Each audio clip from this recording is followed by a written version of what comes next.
Good morning, everyone. Thank you for being here in our breakout session. It's an exciting morning, and I know we got an extraordinary speaker behind us to get things rolling here. So welcome to our breakout session, AI and its relationship to diversity, equity, and inclusion. My name is Brian Kemji. I'm the Director of Development and Communication at the Urban League of Greater Madison. It's my pleasure to introduce our guest speaker here, Brian Woody White. Woody is a trailblazer in the realm of technology and diversity. His journey from wiring neighborhood homes at age 15 to serving as a top DEI thought leader in the mortgage industry is nothing short of amazing and inspiring. With over 30 years of experience spanning various sectors, Woody brings a wealth of knowledge and insight to our session today.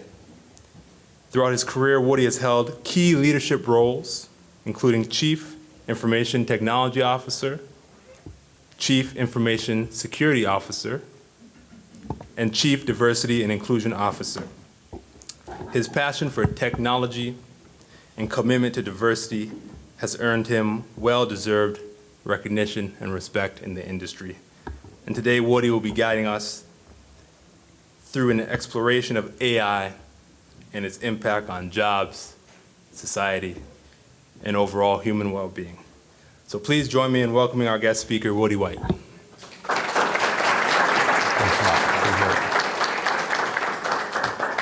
Good morning. Good morning. So first I want to thank Greater Madison for inviting me here. And I'm going to walk you through some things around AI in a way that you may have not gone through before. I love examples and scenarios, and I'm going to walk through a number of them. Now, earlier today, you heard about the 3 Ds, right? AI is interesting because AI could support all 3 Ds or destroy it. It's like a gun. You know, it could protect your family or it could destroy it. So we're going to go through AI in a way that I like to go through it just to make sure that everybody not only understands what it is, not from a technology standpoint. I'm not going to get into a bunch of technobabble. That's not what this is. But I'm going to really walk you through it so you can think about what you need to do for yourself, your companies, and what it really, really means, okay? So the first thing I want to do is walk you through a little bit of my journey because my journey is your journey, and we kind of have to talk about leapfrogs, okay? So everything you see here, I actually worked on, hands-on. I served in every position in technology from programmer to project manager, you name it. So I'm going to start at the top. I worked in the transition from mainframes and PCs to client server. Anybody out here remember what a mainframe is? Okay, that was a big transition and we all went through that. As a matter of fact, one of my first jobs was director of office automation. To me, it was just a title. But after I finished migrating from mainframes to client server, I actually put almost 150 mainframe people out of work. Didn't realize I was doing that. To me, it was just a job. But you have to think about that as you go through these technology leaps because everything I'm showing you right now, AI is 10 times what I'm about to show you. Transition from over-the-air TV to cable. There was a time where you just buy a TV and you could get, TV shows for free. I worked in the cable industry, helped do that. Transition from ARPANET to today's internet. Now, moving businesses to the internet, everybody thinks is moving into the internet the way it is today. That's not really what it was in the beginning. Anybody remember CompuServe? Okay, Prodigy, America Online? That's where you originally moved the business on the internet, and you had to have those services to get to the companies before you have what you have today. So it's a big difference now. Dial-up modem service to wireless. Anybody remember dial-up modems? Same thing. But see, all of these leaps, we all went through these leaps, right? From paper checks to digital micropayments. Now, when I was about 32 a while ago, myself and 2 other guys, we raised $250 million to start a company. Everything was great. The only problem was it was for check processing and remittance. For me, it was a temporary company. My partners saw that as a long-term strategy. It wasn't, because everything was about to go digital. They were high on paper checks, and I told them that's not going to work. So I took my equity and kind of retired at that point. So migration to away from traditional programming to rules engines. That's a big deal. If anybody knows anything about programming, you remember if, then, else, all of these loop statements. But when rules engines came out and linked libraries, it was a whole new world. You could do things so much faster. And as we talk about AI, this whole thing about rules engines was really the beginning for me, right? It was the introduction. Migration from automated stock trading to automated stock trading. When I originally started in financial services, I was so I wanted to understand what the business did. Okay, so I actually got upwards of 7 different SEC NASD licenses. So I really understood what the business was doing. So that was the phase where we went away from when you used to look at Wall Street and you see all the people with the pieces of paper on the floor, that kind of disappeared and it went to automated stock trading. And because of that change, today if you try to do something nefarious and have a run on a company, the market will actually shut down automatically to stop that from happening. So that was that transition. Migration from client service solutions to cloud solutions. For somebody older like me, to me, the cloud today is just a newer, prettier, better working version of the mainframe. Because that's what the mainframe used to be. It used to be something out there, and you just had a terminal that you use. So cloud is just that, but it's what's old is new again, right? And the large-scale adoption of DEI programs. The large-scale adoption of the DEI programs that I experienced as a Chief Diversity and Inclusion over the last 4 years was amazing. What I see happening right now and things being shut down is amazing too. So I'm going to talk later about this one here because this unstructured data versus structured data is the catalyst to AI. And I'm going to talk about that a little bit later by showing you an example. So I put some pictures up here. We're going to go through a little exercise. I put some pictures up here because I'm sure we're all not the exact same age, right? But again, leaps. Raise your hand if you've either touched one or actually played one. A Victrola. A reel-to-reel tape deck. Okay. A vinyl recorder, record player. All right, now we're getting there. All right. 8-track. All right. Walkman. Okay. A 110 film camera. Okay. Polaroid. Okay. A tube TV. Okay.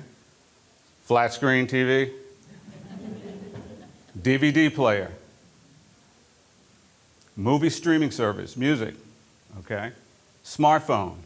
Smartwatch. Okay. As you went through this transition in your life, did you think about this? Every one of those technologies that you played with, that you moved from, these companies went out of business or they're struggling today, right? This is the natural progression of technology. It's just that nobody really talks about it, right? But when we're talking about AI, you have to talk about this. You have to really think about what you're about to do. Okay? So, you know, Blockbuster disappeared.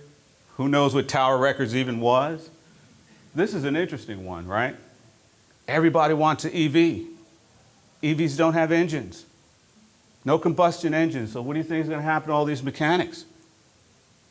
So everybody wants an EV, but when we all get them, nobody's thinking about really what's going to happen to all these jobs. Everybody remember what Timex is? Timex watch? That smartwatch and that smartphone is doing crazy damage to jobs. We're just not thinking about it, right? Timex is gone. If you ask a millennial or a teenager, what time is it? They pull out their phone, right? Nobody's doing this. So this is the impact of the progression of technology. Even the Postal Service is struggling. Who's writing letters? Right? They're struggling because they're making new ways to do business. And then there's this other new one here, the bank branch. You can deposit a check with your smartphone now. So many people are opting not to go into a bank branch. Use your Googly, go look it up. You'll see how many bank branches are closing right now. Okay? So this is my personal comment about AI. AI will force us to confirm the definition of human value and purpose. Okay? Now, I told you before, I worked in healthcare. I worked for a top 3 healthcare company. And remember I mentioned this whole thing about structured and unstructured data? So let's have a quick conversation about that because this is a big deal. So, I started with IBM in 2008, and the goal was to use AI to enhance patient outcomes. So after doing all of this stuff, we realized something. Back in 2008, if you went to the doctor, it was a typical process. You sat on that gurney with the white paper, then you sat in the chair and you would tell your doctor, here's what's wrong. They pull out their pad and they write down these notes, right? The problem is nobody knew what your doctor wrote down in those notes. That's what unstructured data is. Structured data is stuff in a database, right? We know your name, your insurance company, your age. We know that. That goes in a database. But when it comes to patient outcomes, 60% of the information that's needed was buried in your doctor's file cabinet, right? So we thought, let's scan all that paper and turn it into digital. It didn't work. It was just too much.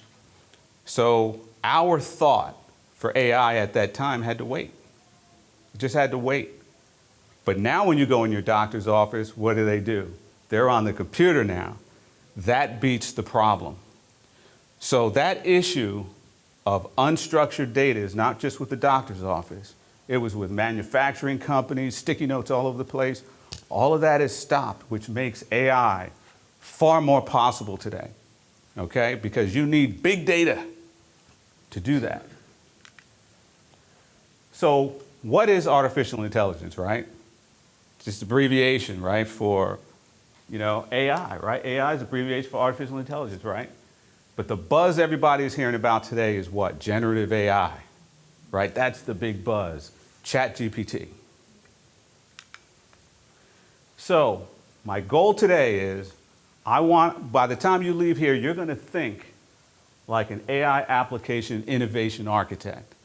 Without knowing any technology mumbo jumbo, you're going to be able to think that way. I'm going to show you the good, the bad, the ugly, and the dangerous about AI. So what is the purpose of AI?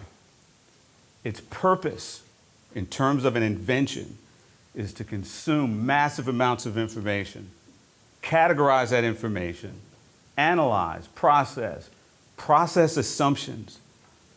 Processing assumptions is not something easy to do. We have a hard time doing that as people, right? And the number one thing is to think like a human would think and do it faster, okay? Now this is a big deal, to think like a human would think, and I'm going to teach you what that is. So now we're going to have to go into imagination for a second, right?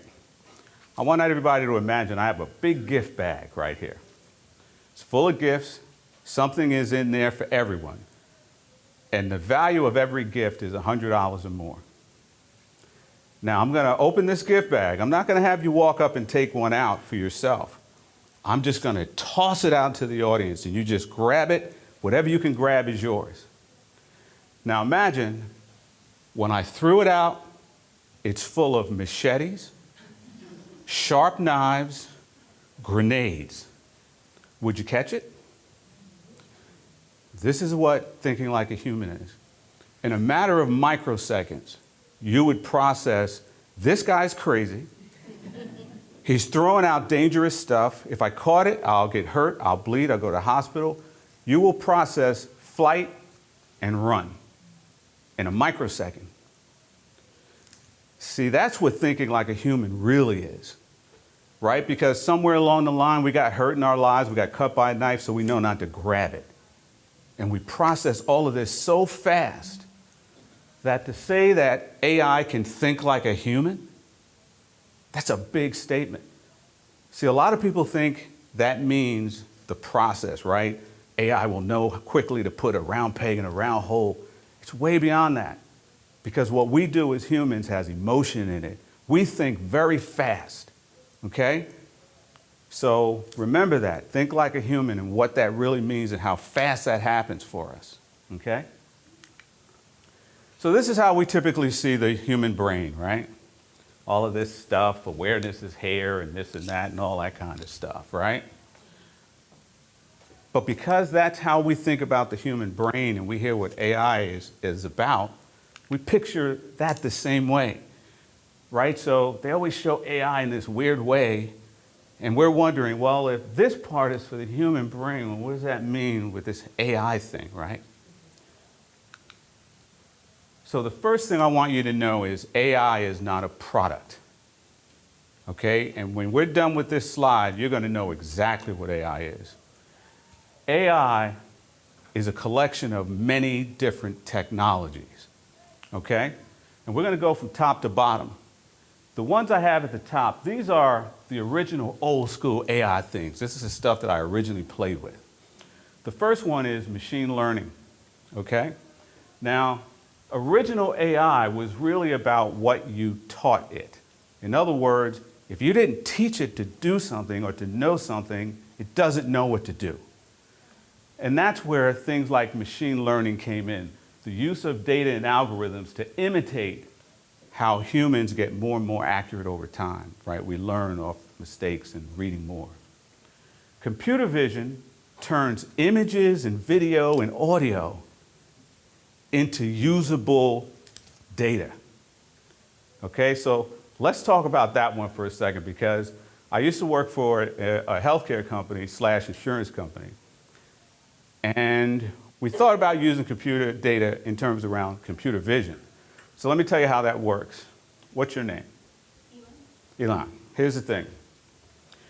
You want health insurance or you want life insurance. What do they ask you when you go to get health insurance, life insurance? Do you drink? Do you smoke? Do you do any dangerous things in your life, right? And you say, no, I don't do any of that stuff. Look at it in terms of today's world.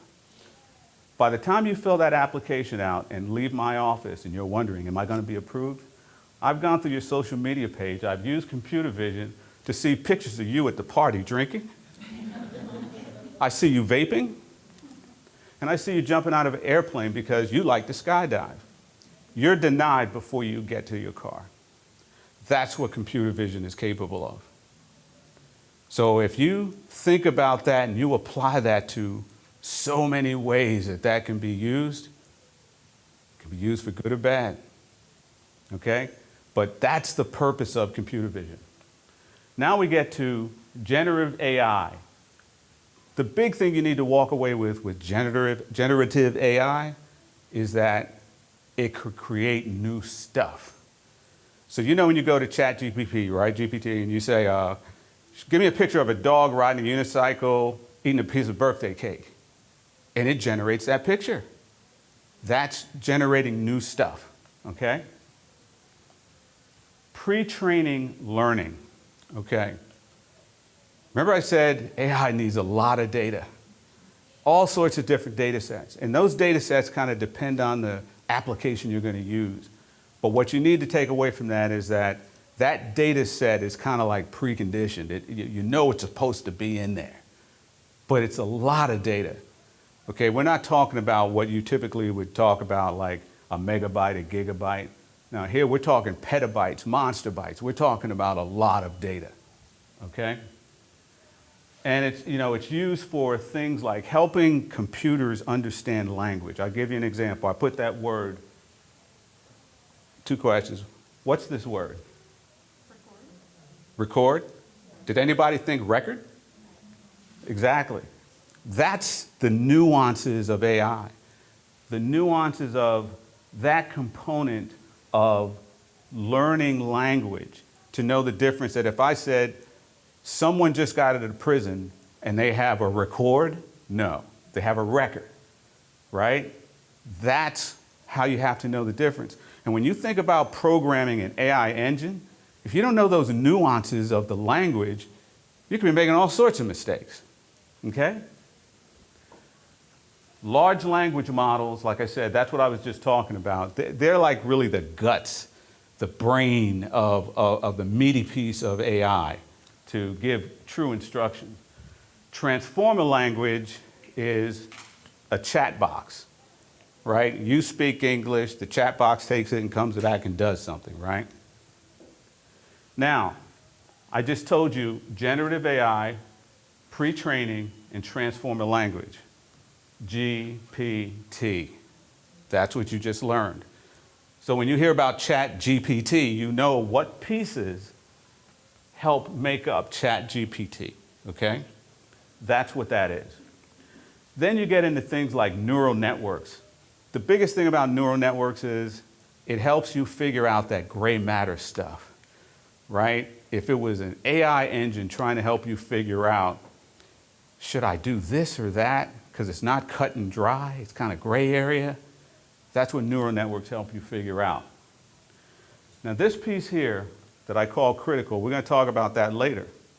But that's the piece where you've done all your development, now you got to test it. You got to run it through some tests with real humans to make sure it's not doing things it's not supposed to do. Now, other models out there around large language models and things like that, there are others. Claude, Google has Gemini, Bard is their old version, DAL, GPT-4, and then there are these other pieces like deep learning, meta reasoning, logic, fuzzy logic. These are just really a few. This list goes on. My reason for showing you this slide is because now when you hear AI, you realize it's not a product called AI. It's all this stuff, working together in different ways. Some of it they use, some of it they don't use. But AI is not a product. It's all of this stuff, okay? That's how you should be thinking. Should I fear AI? See what I say? But it's not necessarily AI you should fear. It's really the intention, right? Who has it? What are they trying to do with it? AI is great. I played with a lot of AI engines. It's great. It could do all sorts of stuff. But it depends on who has it, what they're trying to do, okay? And you can stop me anytime. We don't have to wait for some Q&A session, all right? Stop me, go. Oh, boy, all right, let's go. I'm always fascinated by this. I think it's good to use AI, but the work then you're looking at biases. How do you control or get around the inherent bias that's in some of the AI? I'm going to get to that. Battle with it and mainly tell me which the first result is always there. Especially with generative AI. You get anything out of that depending on what you do. I'm going to answer your question a little bit later. I'm almost to that part. When you say intended use as some sort of negative outcome on artificial intelligence systems, are you saying, like, is that intended to cover, like, the stewardship and data governance? I'm going to cover that too. I'm going to cover that too. Any other questions? All right, I'm going to cover it. You'll see. I left nothing, no stone unturned. I'm sure. All right, so AI could usher in an all-out assault on global employment and create an economic boom for corporate stock valuation. Okay? Now, before I go on to this slide, and don't be shy, does everybody here know the difference between revenue and profits? If you don't, just raise your hand. Okay? Great. So, what's the biggest expense that every company has? Everybody knows what it is, right? It's this stuff right here. It's labor, right? In a down market, or even what we just went through, even the Federal Reserve was looking for companies that cut people. That's what they were waiting for, so that the economy would kind of take a jump because they needed profits to go up, right? So when you think about profits and you think about revenue in a company, okay, I guess that's me. When they look at us as employees, these are the expenses they see around us, right? for every employee. So just imagine when we talk about intention, if the intention of the company is to cut their workforce and use AI, if you did that at a 50% level, right here what you see is called the Magnificent Seven. If you don't follow Wall Street, this is the Magnificent Seven. These companies control trillions of dollars. Can you imagine just these 7 companies making that their primary intention for AI? The amount of profit they would make. Their revenue would be pretty much the same, but their profits by doing that would go through the roof, right? And if you're familiar, like I said, between profit and loss, you know the issue, the term EBITDA, right? Earnings before interest, taxes, depreciation, amortization would look beautiful. And how do you do that? You make that your intention, okay? So this is what that intention looks like. We're going to talk about that. ChatGPT, like we said, right? Go give me an image, create a logo for me. What do you think is happening to digital artists right now? Right? Back in the day, when I started a company, I had to get a digital artist. I had to describe all this stuff, my feelings for the logo. 2 weeks later, I get a picture. Didn't like it, we had to do it again. And I ended up spending like $10,000. I can go to the right AI engine now, I'm done in a couple of minutes, right? So what do you think is going to happen with those digital artists? Let's talk about big rig truck drivers. All that conversation about autonomous driving, it's not about you and your cars. That's not what autonomous driving is really about. It's about commerce. It's about a 18-wheeler driving from California to Florida with product. Okay, that's what that is about. And who do you think disappears? Truck drivers. All the Uber drivers disappear too. But this is about commerce. So I'm going to give you another example, just so you understand what it means to think like a human when we're talking about replacing jobs. All right, so I'm going to be the actor here, right? I'm a truck driver, traveling 80 miles an hour down the highway. I've been doing this for many years. In front of me is another truck. It's carrying wood. Now, I can see that the ties on that wood truck in front of me popped. That wood is going to fall off that truck at 80 miles an hour, probably in the next couple of miles. So as a truck driver, I'm going to go around, pull up next to the truck driver, and give him the symbol, your load is in danger, right? He's going to pull over, fix the problem, nobody gets hurt. Imagine this from an autonomous driving standpoint now. There's no human in there. That truck is only paying attention to one thing, staying on the road, making sure the load is delivered, monitoring the gas and all the other things that the little sensors tell it to do. It's not paying attention to that wood that's about to fall off. So it just keeps going. Down the road, the wood falls off, smashes into this autonomous driving truck, and what if it breaks all the sensors? What's that truck going to do at 80 miles an hour now? So thinking like a human means something. If you don't think about those scenarios and you put a truck out there going 80 miles an hour, things happen, okay? So when somebody tells you you can think like a human, you better think about the scenario that they're talking about, because some scenarios are very dangerous. Let's talk about architects. When I originally went to school, I was an architecture major. Only reason I changed to computer science because I just couldn't sit there drawing all day long, okay? But what does an architect do? They draw stuff that people like and they say, build that. But imagine an AI engine taking over. AI has access to so many drawings around the world that when you describe what you want, it could do more than an architect can in a matter of minutes. But not only can it do that, there's another important part about architects. It's called strength in materials. There are some materials you can't use in hot climates and things like that. But the AI engine knows this. So when it's finished designing the house that you asked for, you're looking at just the design, But in the background, it's also putting together everything you need to do to handle a builder. So when I originally started looking at AI, everybody thought it was about worrying about essential positions, right? Right? It's not. All income levels can be impacted. Anesthesiologists. You think about somebody sitting as an anesthesiologist in an operating room, they're probably monitoring 10 data points, right? Person's blood pressure, things like that. And what are they doing? They're controlling the amount of anesthesia. You turn that over to an AI system, that AI system can monitor 300 points of interest and pick up things long before the anesthesiologist may have done it in the past. Programmers, now that's an interesting one, right? Programmers who are programming AI might be programming themselves out of a job because that's where it's going. So regulations will help us as a human race and as a country determine how far we go. See, that's the big question. Is it our intention to get rid of all these people? That's what we got to figure out.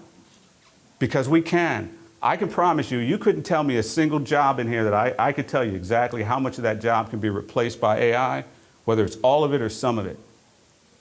People like me think that stuff up. So that's the reality. The savings for AI by person is all of this stuff. There's no more jury duty. I can put a truck driver on a truck and go all the way to Florida and never stop for going to the bathroom, getting something to eat. No sleep. That's a massive savings for companies. So don't look at the company and say, well, you're just doing it because you want to do it. No, there's real savings there. The question is, how far do you want to go with this? Remember I said in the beginning, it's going to question our issue of human value and purpose, right? How far do you want to go? Here's some examples, real world examples. UPS cutting 12,000 jobs after a disappointing year. They don't have to cut 12,000 jobs, but the key piece is their focus is artificial intelligence for efficiency. That means getting rid of people. IBM slashing jobs in marketing and communication. Look at what they said publicly. Announced a plan in August to replace nearly 8,000 jobs with AI. Okay, and they're not even in the Magnificent Seven. Okay, this is happening right now because their intention is to get rid of jobs and drive profits up. Okay? So now we're going to go through another exercise. This is an exercise of a fast food company. All right?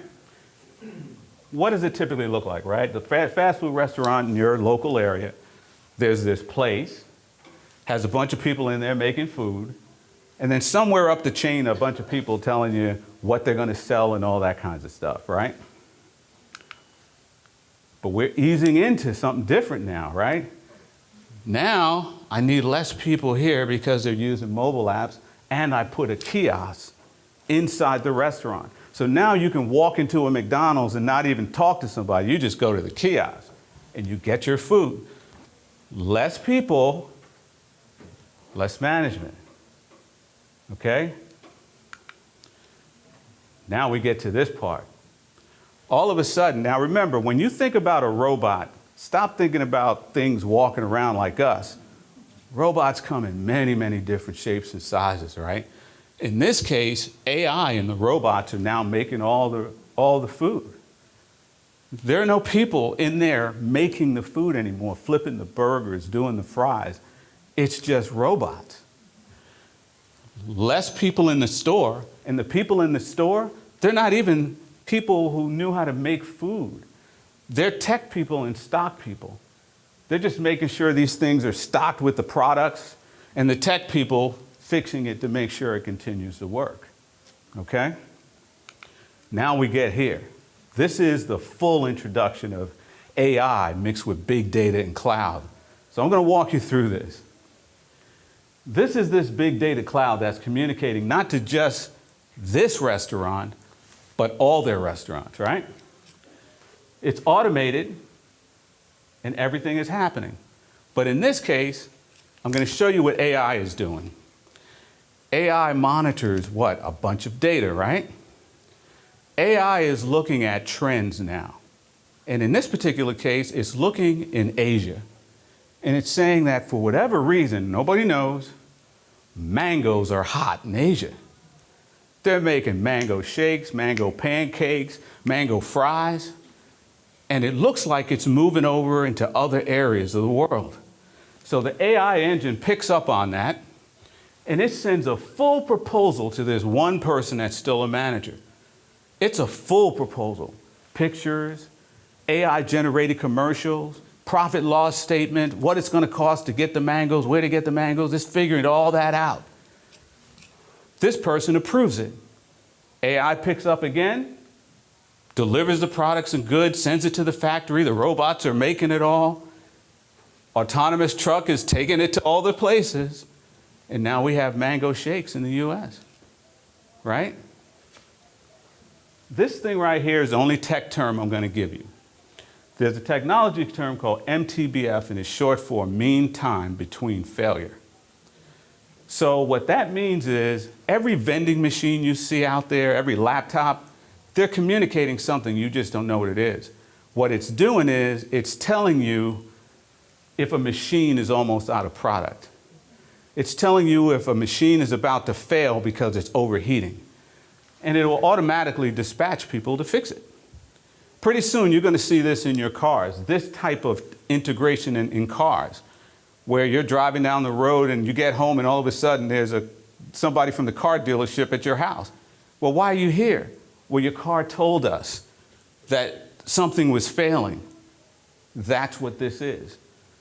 This is what AI integration looks like. These missing jobs is what it feels like. That's what this is. Okay? In your model there, you know that? Yep. So people want staff and can afford to buy the food. If the price of food and price. Well, now you're talking. Now we're talking ethics now, right? From a profit standpoint, as a CEO, I could actually make the food costs go down. I'm saving so much money. Will I? I don't know. That is an ethical question about what they do with the savings. So I don't know. One company might. They have good ethical team. Another company, I'm taking the money, I'm raising your prices. It depends. So how do we get here, and what does it mean to embrace AI? You have to trust it, right? This is how we got here, right? It was a slow progression for us to trust our technology, right? There was a time where there was only an oven. There's no microwave. People rejected the microwave. I'm not putting my money in that, my food in that thing. It's going to kill me. Today, we trust it. ATM. Whole bunch of people would not go to an ATM for a while. Only go inside the bank branch. Today, no big deal. Autopilot. We know we get in these planes. We know there's some autopilot going on. We just trust it, right? This little gadget here to measure your blood pressure, right? We used to go to the doctor. They put the stethoscope on it. That's how they did it. Today, you go to some doctor's office. They slap it on. They come back, push a button. The doctor trusts the reading now. Before they didn't. They wouldn't use it. Cruise control in our car. Take your hands off the wheel, right? Defibrillators. You used to have to, happy birthday to, right? To bring somebody back. Today, slap, slap, push the button, it'll keep them alive. You have to trust it. Autopilot in cars like Teslas and others, Amazon and all these digital assistants, we just have gotten to trust it. And that's why people are willing to trust AI. So now we're going to hit the diversity role part, okay? So many of the development teams advancing these technologies have been absent of diversity as it relates to sex, culture, race, income levels, language, and sight, okay? Such limited diversity creates AI models with fewer dynamic insights, options. These things will create all sorts of unfair things that you just can't imagine. And I'm going to walk you through it. And again, I'm going to bring this up again. Human feedback, okay? So, the role of diversity in software development. I'm going to walk you through this. Empathy and understanding is not a replacement for diversity. Let's go through an example. Throughout my lifetime, I've met a lot of women. Peers as students, at work. Because of that, if I'm a developer and I'm working for a hospital and I'm actually developing something in AI that will help pregnant women, here's what I'm going to say. I had cousins, sisters that were pregnant. I could speak for pregnant women. I know enough pregnant women. I've been around enough pregnant women. I can speak for pregnant. I've heard that their back hurts a little bit. I've heard these things. So as a result, my empathy and understanding is the replacement for diversity. So now we write this software, right? We commit it to reality and code, and it misses the mark. Well, wonder why. Why did it miss the mark, right? That's happening all over the place right now. Last week I saw a 60-minute session, and it showed one of the top companies out there driving AI. And they took a big picture of the whole team. 98.9% were white men. I saw a woman in there. I didn't see anything that looked like any black faces. But they will decide, without diversity, what happens when you go through this. What happens to you in the operating room? Diversity has to be there, okay? AI development without diversity will create digital systemic bias. And anybody that says anything any different, they're out of their minds. Let's take a look at this. Now, I spent most of my time in financial services, okay? When we first started writing automated underwriting engines, it was with rules engines, and we were pretty good with that, right? We knew your credit score was this, you can't have that, that kind of thing. Then there was this period where they created all these other organizations under HUD, and we had to start reporting all mortgage data to a single location. And once that happened, it was enough data in one place to be able to start playing with AI. So some of the automated underwriting engine companies used AI, and this was the result. 80% of blacks that went through that AI engine were denied. Now, the funny thing about AI, and you got to look at the law, right? If I'm denied a mortgage, I should have the right to come back and ask you, why was I denied that mortgage? But see, when you put all that crap in a black box, even the mortgage people don't know what's going on. They don't know the technology behind it. They just put your stuff into a black box. And that's a problem, right? So what it also determined was 70% of Native American applicants were more likely to be denied, 40% of Latinos. But what I want you to walk away with is this is happening right now, okay? Not some projected, this is happening. Now this one is good. This happened. Somebody went out to a chat GTP type of thing, and they said, I need a picture of a Nazi, and go grab a Nazi uniform, and I want it to look like a portrait. And somehow the AI engine came back with a black person as a Nazi. Now, if that did exist, I'm sure it was very rare not to come back as the standard, right? But see, you have to understand something about things like chat GPT. They grab data from all over the place. And the things that we take for granted as nuances in our speech become reality to these engines. So let me show you what I mean.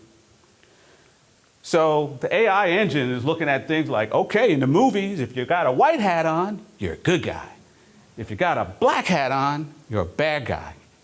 And then it takes all the other nuances, right? Somebody's blacklisted, blackballed, the dark side, the black sheep of the family. This AI engine assumed that the color is black. We're talking about the things that these Nazis did, they have to be black. And that's how it came up with that.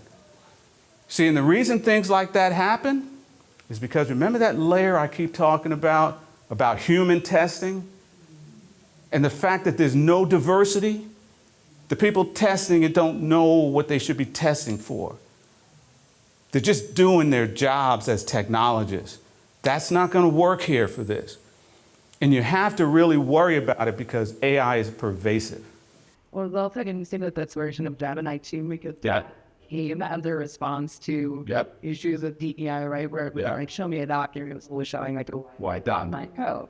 So then they said, we'll remove a lot of these biases, but it also removes so much of the distort and the structure functionality. That version of Gemini. Pop it up. All kinds of creative stuff. But again, you know, this happens for real. Now, to your question about these issues of bias and these type of things, what you do with your development teams, what you do with your testing teams, if they're not diverse, it could happen. It's that simple. Programming and coding is not rocket science. Okay, we know what to do when it comes to programming and coding. But if you don't help us, I remember when I did my biggest project in programming. It was about a $40 million project. Everybody wanted it, but nobody wanted to take the time to test it. Everybody was, my time is money. I don't have time to sit around testing software. You guys are in IT, you test it. It's not my job as a business person. See, that attitude here is going to be a big problem. So companies have to design governance frameworks and everything that take all of that into account. So in other words, if you're the expert in something and you need to be on that team, then you're going to be on that team. If we have to compensate you a special way to make sure your expertise is involved, that's what we have to do. Governance and guidance. I took a look at, maybe I'll exaggerate, 40 different frameworks out there floating around about building AI. Not one had diversity in there as a fixed component. If you read the framework, somewhere along the bottom, it might say something like, we have to get different type of people to test this. But it wasn't in the framework. It's not in the governance. And until that happens, it'll take people like you to force it. And when you try to force it, you may realize that the people you need are not the people they want to give you. The people they want to give you will push this forward, but it won't really push diversity forward. So the development process, the framework, you got to drive diversity. You got to punch it. You got to force it. And it will get frustrating, because it was frustrating for me. I'm not saying it was. It still is. So now we're going to get to this one. All right. So I thought about many different ways to go through this, so I'm just going to do it. All right. So we know about this ruling, right? So I'm going to talk about this for a quick second. So if you understand people that apply to go to an Ivy League school, you know there's no black kid with a 2.0 GPA applying to go to an Ivy League school. When you really take a look at who's applying, they're all qualified, okay? But the question is, when you have a white kid, a black kid, an Asian kid, a Native American, and everybody looks the same on paper, they all in student government, they all got a 4.1 GPA. Colleges were saying, when I have that situation, I take a look at the fact that my school is 98% white, right? 2% this, and they say, okay, this time we have a Native American. We have no Native Americans in the school, and for race, and we want to do better as a university, the Native American gets in. The black kid didn't get in, the white kid didn't get in, And that drove this type of lawsuit. Okay? Now, the reason I'm bringing that up, oh, what did I do with my little clear? All right, here it is. Put it in the wrong place. All right. The reason I'm bringing that up is because there's now a trickle-down effect. How many people here are women? How many have daughters? Well, guess what? The same type of lawsuit that happened here is now happening with these STEM programs. Right? There's a guy out there with a penis that is saying, I should have gotten one of those, but I didn't get it because they told me it's only for girls. Use your Googly. Go take a look. You'll see these lawsuits are out there. Okay? Now there's this one that has to do with AI. So we know about those 8 programs that exist in the government, right? Set aside programs for minority, women business, or whatever. A lot of this is also being challenged. And at the wrong time, right? Because AI is at its infancy. So if this gets challenged and some of that $1.8 billion plus from the government to do AI, all of a sudden, these minority businesses, women-owned businesses can't get this because it's been challenged. Be left out. Left out of participating in a lot of this AI stuff that's going on. So that little one decision up there happened at a time where AI is at its infancy. You have all of these minority businesses wanting to get in. Remember, they're not trying to get in to build AI. Remember, AI is just an abbreviation. It's all those programs, right? I want to build large language models for healthcare. I want to build large language models for pill identification. That's what we're talking about. And they'll just be left out. Massive amount of lawsuits going on right now on these two. And if I were to guess based on the current SCOTUS, they'll be overturned. So now we get to this part. So any questions about the diversity piece? Because I wanted to keep it simple so that it's very clear. Diversity is required. It needs to happen in the development process. After that, what's the point? Okay, that's the real deal. Now, I have to talk about AI and cybersecurity, okay? And I wanted to outline for you, in case you don't know, the different types. Some hacks are just about embarrassment. They might go to your CEO's Facebook page, grab an embarrassing picture and post it on your website just so people could see it, okay? Then there are hacks to impact data and services. Those are known as DDoS attacks, right? It just messes up everything. They encrypt your data and they make you pay a ransom. I've been through one of those. And let me tell you, getting Bitcoins, not easy. Hacks to steal data, we know what that is. But there's another type of hack that nobody's talking about, and you can now talk about it and make sure your cyber people understand. It's called data poisoning. Okay? Data poisoning is a sneaky little thing. Okay? It's not really a hack, it's an intrusion. So let me explain what that is. I'll use a mortgage example. I'm a hacker. I sneak into your large language model for your AI, and I put just a little bit of poison in there to say that when this AI engine scrubs your mortgage application, if you're a black woman, deny it. So I put something in there that will deny black women. And I can put a frequency in there, right? I can say deny every one of 5 black women that apply. So a hacker got in, put in that poison. The company has no idea it's in there until they're sued. But that's what data poisoning is. Okay? It's real. And it's happening. What is the purpose of that? The whole purpose of that is to, how about I put it this way? We have a big issue going on right now about Jewish students and Palestinians. We have a program going on, and that program is written by a Jewish programmer.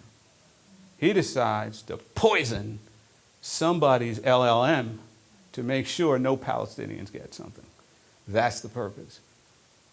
Whatever the racist issue is, or the person that's doing it, that's the purpose. They're doing it to hurt somebody for whatever reason. Also competition, right? Yeah. Competitors doing it to each other. Oh, yeah. Absolutely. And I'm going to get to the final piece of this puzzle. This is one of the final pieces of this puzzle, right? If you go to the EU, they have something called the Artificial Intelligence Act that was passed in 2023 December. You know what we got here? Buckets. We got nothing. We're too busy doing this. So they have guardrails, at least. Are they perfect? No.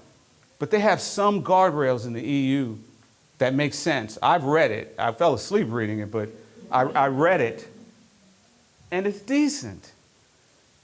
We are, I don't even know what we are. We're just not there, okay? And that's important. So I'll say this to everybody. What should I do when I hear my company is launching an AI product? Okay? Yeah, this is the best advice I can give you. Get involved and understand the focus. Is it enhancement, or is it to replace you or other people in your company? Is that the primary focus, right? If you can't get involved, right? Not everybody can get involved. Keep your ears to the ground. Okay, let's see how many hands go up. How many people in here actually read the company's annual reports every year? Okay? That annual report, when you're playing with things like AI, that's a lot of money. So they're going to state in that annual report what they're doing and why they're doing it. So you need to start reading that stuff. Okay? If you can't, ask your supervisor. Do whatever. But you got to know what's going on with this stuff when they bring up these projects. Do research with other companies that, have jobs similar to yours. How'd they end up with it? What'd they do? Right? Be aware without fear, right? Because if you have fear, you're just not going to do anything. You're going to sit down and you're going to do this. Right? You don't want to do that. Wait for this whole thing to end. So I'm a big movie person. In school, my focus was computer science, finance, and radio, television, and film. So when I hear about AI, everybody talks about this movie, right? Skynet's going to take over, computers will run everything, and we're all going to die as humans. They're going to be chasing us down. I don't really see AI that way. I actually see AI this way. There's a movie called Surrogates with Bruce Willis, and it talks about the details of isolation. And when I think about where we are today, people sitting at home, there's a convenience store right there that they can walk to, but they get a Grubhub delivery for it. All of this and AI doing certain things drives way more isolation. So that movie to me is more true around what AI is going to create than a full takeover the way it's seen. So that's it. I hope I answered whatever questions that you had. I'm open for all questions. And just some of that stuff up there. I have a YouTube show that I explain a lot of this stuff, not just AI stuff, but, just give you an example. I had somebody in my family that had breast cancer. And when she went to the doctor, it was so much information, it was overwhelming. It didn't really help.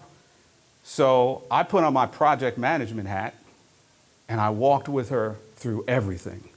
And I documented it all, and I talked about it on that show in terms of what you really need to expect if you're dealing with breast cancer, questions to ask the doctor. So that's kind of what I do on the show.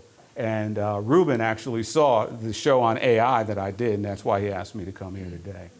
So I'm in between jobs. So what I mean by that is I'm in semi-retirement. I'm not sure what I want to do next. I could retire. That sounds boring to me right now. So right now I started my consulting company, MindSlice, and I only help small businesses, just to help them get a leg up to deal with this massive technology change. So questions? Oh, come on now. All right, we got it in the back. Is there a way that companies can try to undo or even detect data poisoning when it happens? Yes, have good IT people. I mean, the reality is, so let me tell you something about cyber security. Anybody that is spending a lot of money on cybersecurity and they tell you that we spent so much money we can't be hacked, that's a lie. Trust me, you can be hacked. It's not about stopping getting hacked. It's about preparing that if you do, what you would do next. Okay, it's about, well, I don't want to get into a bunch of technical stuff, but that's what it's about. So the things that you do beforehand, like intrusion detection and all these other things, you really want to have good technology to know when somebody has breached your system. See, the type of breach that happens to do something like this, it looks really small. It looks like something stupid. Like, for example, somebody tells you they got a little project going on, right? And they're in a remote office, and they say, hey, you know, this vendor wants to install something so we can test their technology. Well, they install it, but they don't close all the ports. So now the hacker gets in, and that's it. He's in, right? But they're not in to do something today. They're gathering data for the next 6 months. So it's the detection technology that matters. Because once they're in, they're wreaking havoc. You know, it's a whole different ballgame. And when I went through with what I went through with the company to deal with a hack, where the decision was to pay the ransom, I actually had to hire somebody from Israel that was used to hostage negotiations to help me get through it. It was anyway. And do you know of organizations, you talked about those frameworks not having diversity as, their aims. Do you know of organizations that are doing work around having diversity kind of get them? I know consulting companies doing work around it, but I'm going to be honest with you. You know, I'll say this. I don't want to discourage anybody, but I'm going to say it. When it comes to diversity sometimes, and you hear the term diversity is needed for my company, let me tell you, when you're looking at the Magnificent Seven and you're rolling in 10, 20, 40 billion dollars a month with no diversity, they're not really pushing for it. Right. So they're not really trying to deal with consulting companies to help them figure that out. Because the money, too much, you're talking billions and trillions of dollars rolling in, and they don't have a diversity program. So you can't say it has anything to do with profits or anything. You have to appeal to something else. And there are some industries, like the financial services industry that I've been in. I've been in financial services for almost 35 years. And as a peer, I've only worked next to another black person once. Okay? If you've ever gone out and gotten a mortgage, how many of you have seen a black loan officer? Okay? Diversity is in so many places that need help that I think it's overwhelming for companies to take it seriously, because seriously means change. And I think there are a lot of people that don't want that change. So that's my realistic answer. No, I appreciate that. Yeah. I don't know if I could word this. Outside of regulation, Outside of regulation, which obviously is a complex whole nother thing, I feel like AI would also, it is challenged by history, right? Like things that are deeply ingrained. Do you foresee that, you know, obviously in a change, there's that J curve. Do you foresee that that's gonna, like, what, are you optimistic about, I guess, what are your thoughts on, I guess, the upside of the J curve? Yeah, do you think that will happen? I believe it will happen, but I'll be honest with you, a lot of the people in Congress right now got to go. I think the things that we're talking about, people don't understand. To write regulation, so I used to work at C-SPAN for a while. Okay, I helped build their original master control system when I was in college. And it was interesting to meet a lot of the Congress people that would come in, and you realize how much of them actually didn't read the bill. That's a problem. And in this case, you're signing off on things related to AI and you didn't even read it. That's so dangerous. So in some ways, I think people have to be willing to get engaged. And I think there are a number of people willing to get engaged. But from that regulatory standpoint, I'm sorry, I just think people just have to be replaced. because I haven't seen any change. I see it getting worse around this conversation. And I think some people just have to be replaced.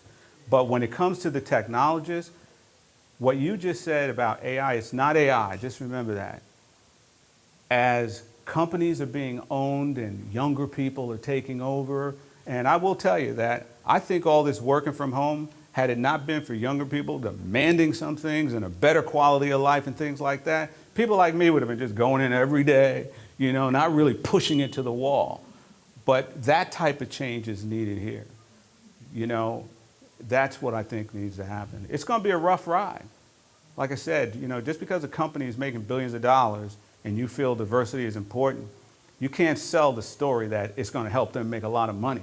You got to come up with a different type of program to explain why they really need to dive into diversity. It can't be about money and them making more money. This is a question back to your slide, kind of the fast food example and the shrinking workforce. Has there been any conversations around kind of looking to the future? What are all those people going to be doing? I'm thinking about, like, in the Renaissance, several centuries ago, all of a sudden not everybody had to be a farmer, but farming got a lot more efficient. People could actually grow food for more than just their families, but for their community, so that freed up people to be artists and philosophers and mathematicians and doctors, and there was this huge explosion of knowledge. Is that possible with some of these jobs? Maybe we don't Jobs have will humans. change. Yeah. Has there been New jobs will create and jobs will change. You know, and there are certain people that are at a certain point in their life, right? So, for example, I brought up the mechanic, right? You might have a mechanic that just got out of mechanic school. They've been fixing combustion engines for like maybe 3 or 4 years, and here comes this EV stuff. A lot of those mechanics will jump right on board and retrain or whatever. But some of the older mechanics might say, I'm not learning all this new stuff, right? And what happens with them will depend on where they want to be retrained. They may not be a mechanic. They might go into AI testing groups, something different. But the fact of the matter is, like I said, this will be an all-out assault on employment, right? What type of assault is to be determined. If our goal is to find new jobs and retraining and do that, we can do that. But if our focus, like you just saw in the slide, I'm getting rid of my marketing department and I'm going to replace them with AI and that's the end of it, then we're going to have a problem. What are you seeing in 25 years? What's it look like? What's it look like in 25 years? Well, I'm definitely relaxing somewhere. Like I said, I think in 25 years, we'll have good governance on what we want to do.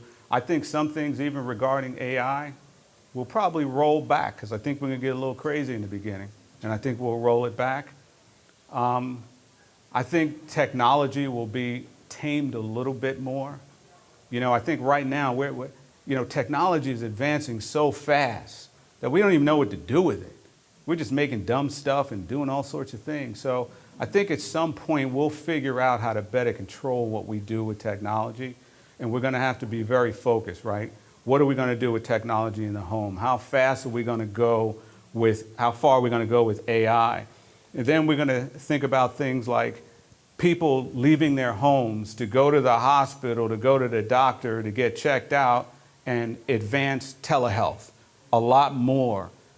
So I just think it's going to look so different that I couldn't tell you what it would look like, but I do believe we will come to our senses at some point and realize that we got to tame this stuff that we're creating and put some guardrails around what we do. Because if we don't and we allow companies to just make a decision, we're replacing 50% of our people, our value as humans will be challenged, right?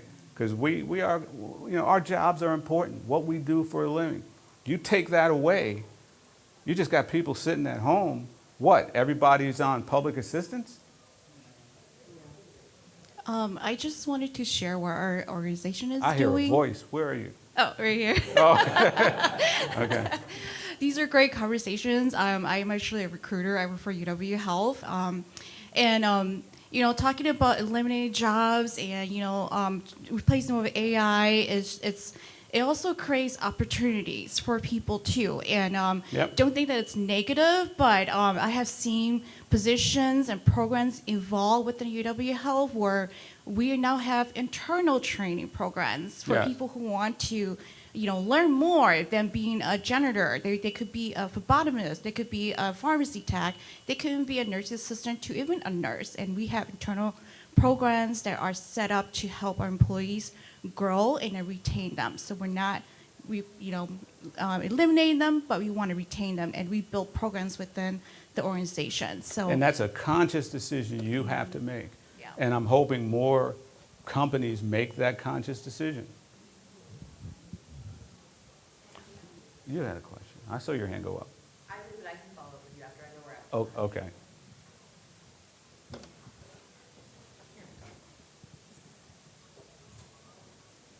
I just want to dovetail on the comment that was made. I work at with UW Health in the School of Medicine, and one of the things that my chair and our department is working on is really saying, looking at AI, and because right now we have a big issue with, inundation of inbox messages to my chart, with Epic. Oh, So our yeah. doctors are just Yep. swamped. I mean, there's been studies out there that shows if you want to be an effective primary care doctor, you got to work 26 hours a day. It's crazy. And so what we hope over the coming years as we work with AI is how can AI maybe engage with some of those, EMR things, the MyChart messages.